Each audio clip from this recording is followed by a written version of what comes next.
Since we'll be departing from this place today, could you please relocate? We'll also cover the $473 monthly loan. With my daughter on the way, we no longer require your assistance. All right then, please take care of everything from now on. Despite the substantial support we provided to our in-laws, they easily shifted their trust to the younger sister. As I packed my belongings at the entrance, I shared something crucial with them.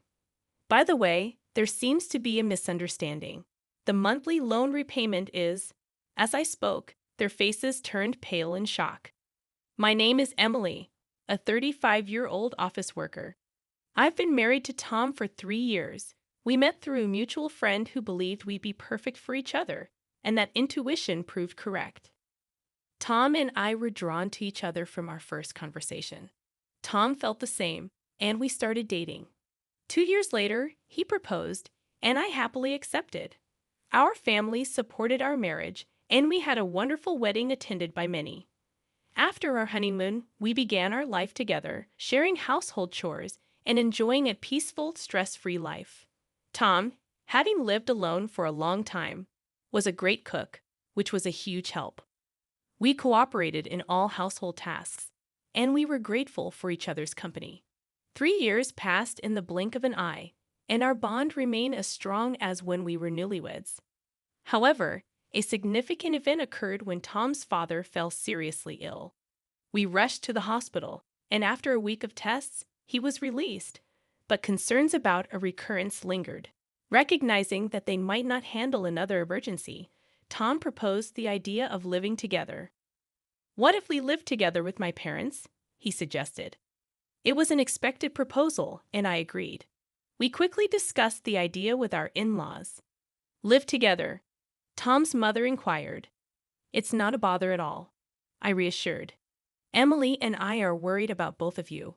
"Thank you, both of you." Our in-laws, teary-eyed and grateful, accepted our offer, reflecting their underlying anxiety.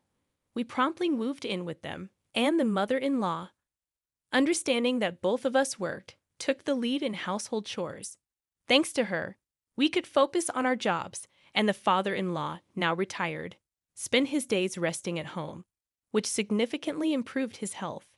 Life was joyous, and we all got along wonderfully without any issues. However, our in-laws eventually made a certain proposal. "I've been thinking about this for a while. How would you feel about building a new 2-family house?" the father-in-law suggested. "Huh, but this house isn't particularly spacious or comfortable for 4 adults. If Tom and Emily have children in the future, it'll be even smaller," the mother-in-law explained. "Considering the future, I've been thinking of building a bigger house where we can live comfortably for the rest of our lives.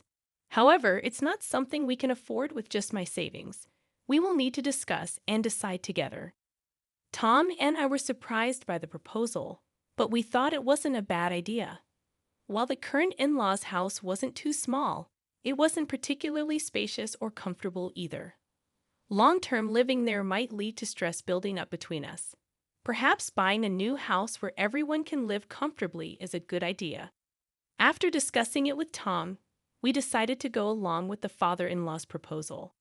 Subsequently, the 4 of us visited real estate agencies to explore various properties. We considered making it barrier-free for our in-laws and ensuring there were plenty of rooms for future children. Ideally, the new house should be in a safe area, close to both a hospital and a train station, with easy access to grocery stores. Considering everyone's requirements, it seemed like it might be pricey. However, if we were going to live there for the rest of our lives, we didn't want to compromise too much.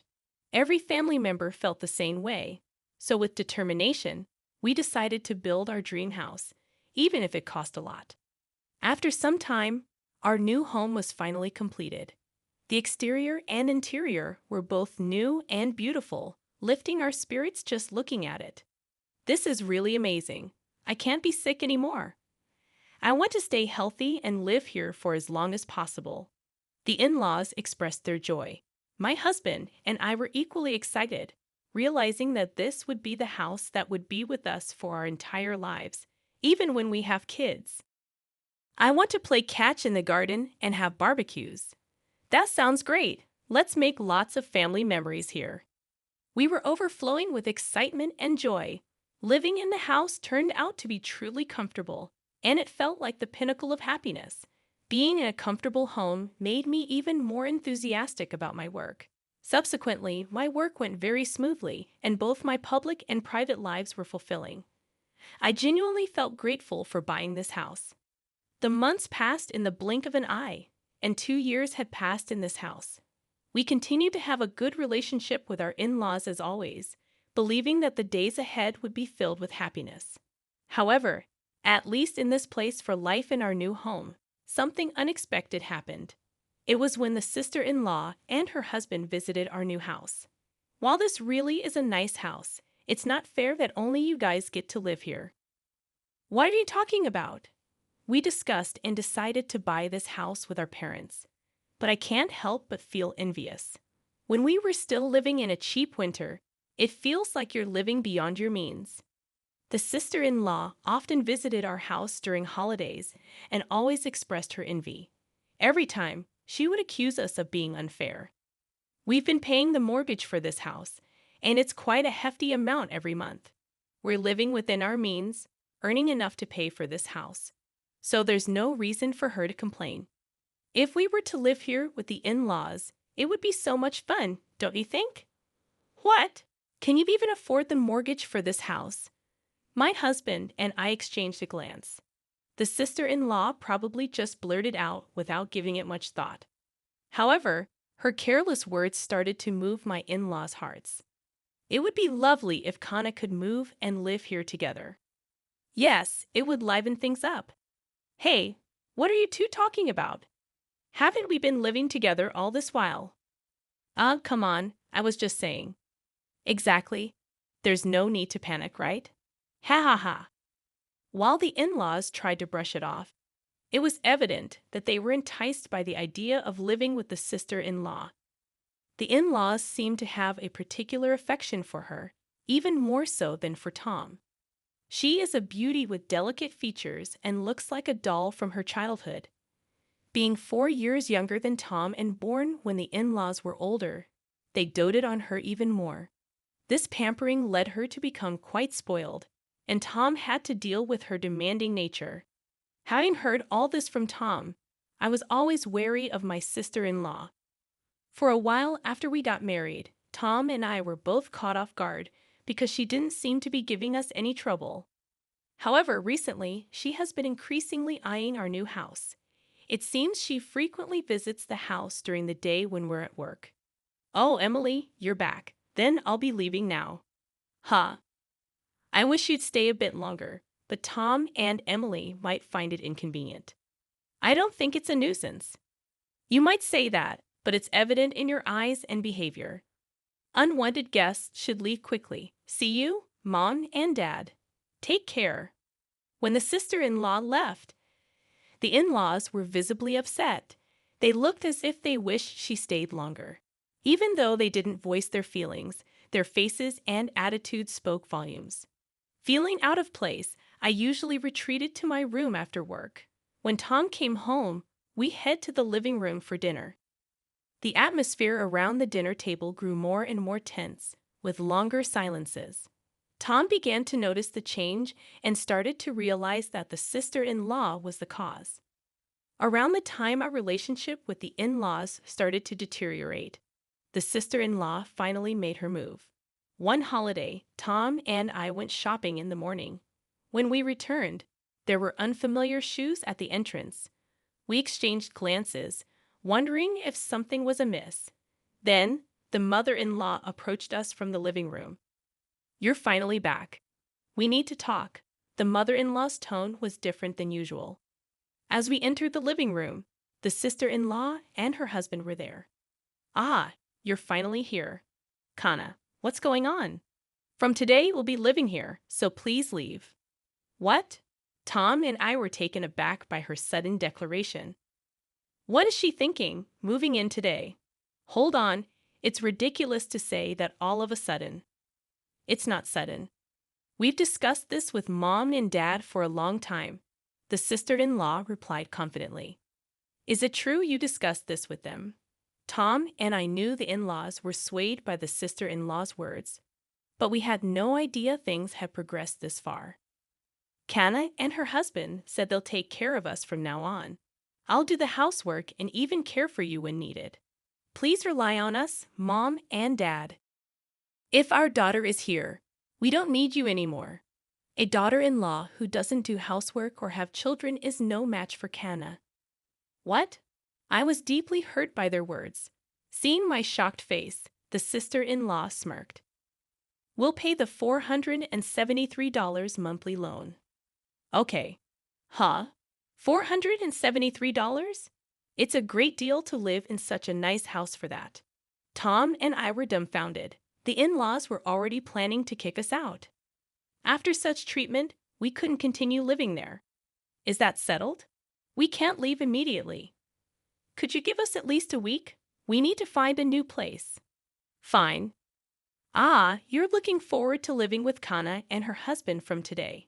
The in-laws looked disappointed the sister-in-law, but she and her husband were extremely happy that we decided to leave. Calm down, Mom and Dad. The house isn't going anywhere. I'm looking forward to a week from now. The in-laws and the sister-in-law's family were thrilled to drive us out. Did Tom and I seriously consider co-living with such people? We quickly arranged to view rental properties and moved out within a week. The day to leave our home arrived. Please take care of everything from now on. Don't ever get involved with us or come to this house again. Their words were harsh. We had supported the in-laws so much, and they switched allegiance so easily. Now we can finally live with Mom and Dad in this house. Living comfortably in this house with Kana is like a dream. We got rid of the nuisance after all. Our in-laws and sister-in-law kept insulting us until the last minute we were leaving. Little did they know they would face repercussions after this. Well, it's none of our business anymore. As I gathered our belongings and approached the entrance, I shared an important piece of information. Oh, by the way, it seems there's a misunderstanding about the monthly mortgage payments. It's $1,825 every month, okay? Make sure you understand that. What? Isn't the loan just $473 a month? At my words, their faces turned pale all at once. Hold on a second. Isn't the loan just $473 a month? You misunderstood, didn't you? This house is under our father's name, so the loan is contractually agreed to be paid off through a debit from Dad's account. Emily and I were planning to live in this house for the rest of our lives, so we told him he wouldn't have to pay. We were bearing all the costs. So I was transferring $473, and Emily was transferring $1,352 to our father's account every month. I guess Father only remembered how much Emily puts in his account each month. Moreover, we split the living expenses equally. Our parents probably never thoroughly checked the cost and assumed it wasn't a significant amount. What? No way. We can't pay $1,825 a month. We can't even cover the living expenses on top of that. How can Emily afford to contribute so much? I don't know how you perceive me, but I'm department head at a major corporation. I earn quite a lot. What? Emily earns much more than I do. As the in-laws looked shocked, Tom continued, It's simple. In-laws were unaware of this. Well, we've decided to cut ties with you, so it's up to you to support our parents from now on. No way. Emily, Tom, wait. We were wrong. Let's live peacefully together like before, okay? What? Mom and Dad, are you planning to abandon us? You guys can repay the loan, can't you? If that's the case, shouldn't you live with those who can? That's not fair. Dad told me the loan was only about $473. That's why we came here. We've already canceled our previous house. That's not my problem. Isn't this mess because you wanted to move in with us in the first place, right? Your husband earns very little, doesn't he? But you always said family is more important than money and pampered me. When our livelihood is at stake, all of that doesn't matter. The quarrel between the in-laws and the sister-in-law was unbearable to watch. Well, we're leaving. Wait. Regardless of what you say, we will never associate with you again. With that, Tom and I left the house and moved into our rented room. Despite the numerous messages from the in-laws, we ignored them all. According to our neighbors, the in-laws and the sister-in-law's family had no choice but to live together. However, they couldn't pay the loan and eventually had to let go of the house. When they sold the house, a considerable debt remained. Even after using the father-in-law's early retirement benefits for repayment, they still fell short. Sadly, they now live in a cheap, small apartment, all working full-time and part-time jobs to repay their debt. Apparently, the sister-in-law's husband didn't want the burden to fall on him, so he ran away. If only the in-laws had continued living peacefully with us, they wouldn't have faced these hardships. But again, it's none of our concern now. On the other hand, Tom and I found our rented apartment much cozier than anticipated. We plan to stay here for a while and save money, living happily as our savings grow at an incredible rate. We believe it's essential to save as much as we can for the future while still enjoying our lives with the occasional luxury. We aim for a happy life together in the years to come.